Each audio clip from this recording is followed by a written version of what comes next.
Before we even get to talking about football, though, we have to talk about what happened at Congress this afternoon. So, apart from the motions, there were protests against the GAA's continued alliance with Allianz, including Peter, you can see there, was among those who were outside Congress and outside Croke Park today. But a number did manage to push their way inside, as you can see there. Some of them interrupted what happened in Congress. They did adjourn for lunch a little bit early and then the protesters left. There's also talk that 2 security guards picked up injuries. We have tried to find out the extent of these injuries. We haven't yet been able to do so. Peter,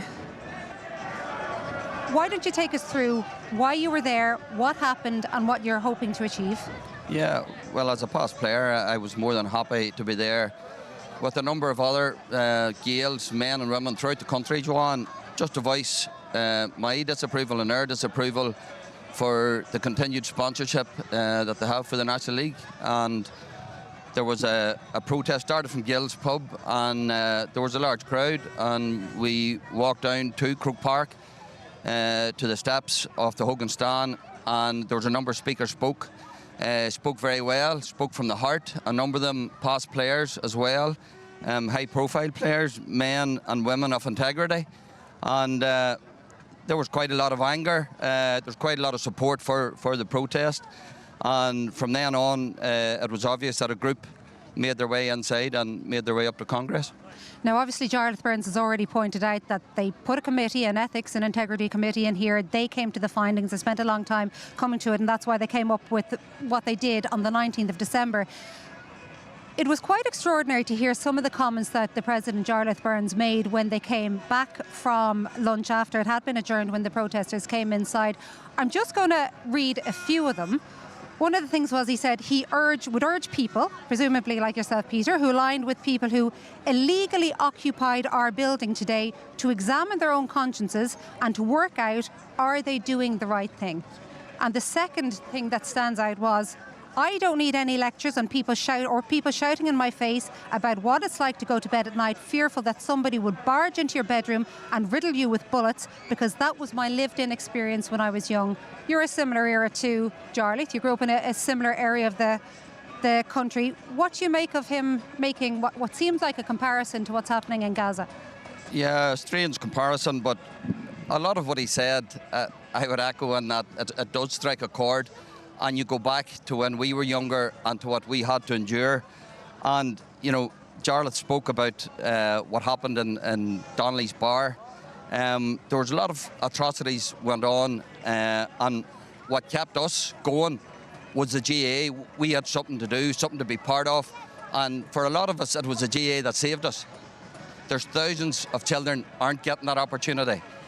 He also referenced, and Jarlath is still sore from something that happened 50 years ago, and rightly so. And he mentioned that there was no convictions on that killing. That was 50 years ago. Why? Because so many people buried their head in the sand, didn't want to know what was going on. The exact same is happening now with us. We have an opportunity as an association to do the right thing, Joanne, just to do. And I have no doubt that if this sponsorship wasn't as big, wasn't as huge in terms of the financial aspect, then I've no doubt that the GAA would have dropped them and said, we can do without you. We're not about that. But he said that, and Tom Ryan even yesterday said that we, as in the association, have to know where our responsibilities begin and end. Yeah, there's a moral responsibility. Now, I accept that the commercial responsibility they have is massive. It's huge, and they're afraid of where that might lead.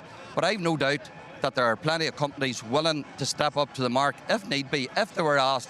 But we can't sit back and let what's going on and just pretend that it's not happening.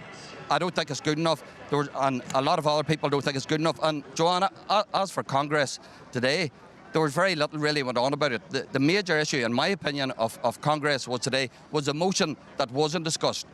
The burning issue at the minute is this sponsorship and what's going on, and the GAA being dragged into something that they shouldn't be. And that should have been debated today. And for many people, they felt it was sidelined. It was put under the carpet. Well, and again, that's not good enough. They said Congress wasn't the place to discuss the commercial interests of the association. And Joanne, you also mentioned the Integrity Committee. The Integrity integrity committee that right away a number of people recused themselves from it, didn't want to go on to do it. Does that not say something in itself? They palmed it off, they let someone else make the decision when the GA should have been big enough to make the decision themselves. Well, they'll probably say that they are members of the association, but it is important at this stage that we very much so acknowledge the hypocrisy here from myself and Peter, because obviously regularly on a Sunday night we appear on a show with the name Allianz League Sunday. I did point out that the first programme of the season that this was a concern I raised back in September, and one of the reasons is that we are then being hypocrites here, having a conversation like this, and we were told that under contractual obligations, RTÉ is obliged to name the highlights show by the official name of the competition, which once they made that decision is, of course, the Allianz Leagues. But what about people, Peter, is sitting here listening to you and saying, and yet you're taking money to appear on a show with Allianz as the sponsors? Yeah, and a lot of players are playing the game at the minute and they're not happy with the sponsor. A lot of managers are taking part in the National League and they're not happy with the sponsor. A lot of commentators and pundits. So they haven't actually come out, many of them, and said it, Peter? Yeah, they're playing the game and they're getting on with playing the game, and managers want to keep out of that sort of thing. As for myself in this role, I'm employed by RTÉ to give my opinion. It might be better for some people if I was silenced and I did decide to make a statement. I don't know what good that would do. But as I said, I'm employed by him to give my opinion on the game, and that's what I'm doing. It may not go down well in some quarters, naturally enough, but I'll say what I think.